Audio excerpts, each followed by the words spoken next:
Борбордук шайлоо комиссиясына мандат тапшыруу боюнча Өмүрбек Бабановдун арызы түшө элек. Бул боюнча БШК мүчөсү Акылбек Эшимов телефон аркылуу билдирди. Өмүрбек токтогучтун арызы келе элек. Келгенде карайбыз ушул. Ал эми биздин чыгармачылык топ БШКга мандатын качан тапшырарын билүү үчүн Өмүрбек Бабановдун мурдагы жардамчысына кайрылганыбызда бул туурасында Республика Ата Журт фракциясынын катчылыгы жооп берерин билдирди. Ал эми фракция катчылыгынын кызматкери Чолпон Урматбекова БШКга качан арыз бере турганы боюнча маалыматтары жок экенин кабарлады. Эске салсак, 30 декабрда Өмүрбек Бабанов депутаттык мандатын тапшырып, саясаттан биротоло кете тургандыгын жарыялаган. БШК анын ордуна Жогорку Кеңештин Республика Ата Журт фракциясына депутат болуп Абдыбек Дүйшалиев келиши мүмкүн экенин билдирген. Президенттик шайлоо өнөктүгүндө Сооронбай Жээнбеков коррупцияга каршы күрөш маселеси анын саясий программасынын негизги өзөгүн түзөрүн жарыялаган. Ушундан улам теледебат учурунда Сооронбай Жээнбеков анын колунда өлкөдөгү ири коррупциялык иштерге катышы бар деп саналган 25 чоң атка минердин жана саясатчынын тизмеси бар экенин ачык билдирген. Мен муну айтпайын дедим эле. Мен сага 25 суроом бар. Аны кийин берем мен сага. Коррупция ким экенин Кыргызстанда мен жакшы билем. Мен 95-те эле саясаттамын. Sen 2005 саясатка келдиң. Сенин балапан кезиңден бери билем. Коррупция менен мен тазамына мен күрөшөм. Сенен баштайын биринчи. Эмне айтасың? Өзүмөн баштайын. Сот менен чечкен миллиардтарды ошонун баарын кайтартырам кийин. Мына мени баштадыңбы? Мен да кайтам мынакей.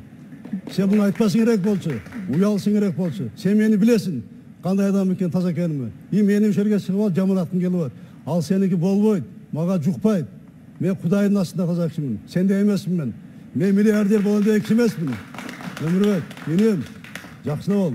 Борбордук шайлоо комиссиясы президенттик шайлоонун расмий жыйынтыгын чыгарып, Сооронбай Жээнбеков шайлоочулардын 54,22%-ынын доошун алган. Ал эми Өмүрбек Бабанов 33,49% менен шайлоонун жыйынтыгын таанырын билдирген. Эскерте кетсек, Өмүрбек Бабанов шайлоо алдында жүргүзгөн үгүт иштеринде эл алдында сүйлөгөн сөзү коомчулукта чоң талкууга жем таштаган. Урматтуу элим, урматтуу өзбек калкым,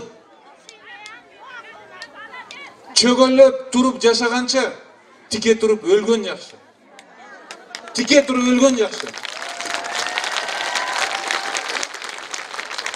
Бардыңар бирге болсоңор, бирөөдү уруп атса бардыңар чыксаңар, эч ким силерге каршы тура албайт.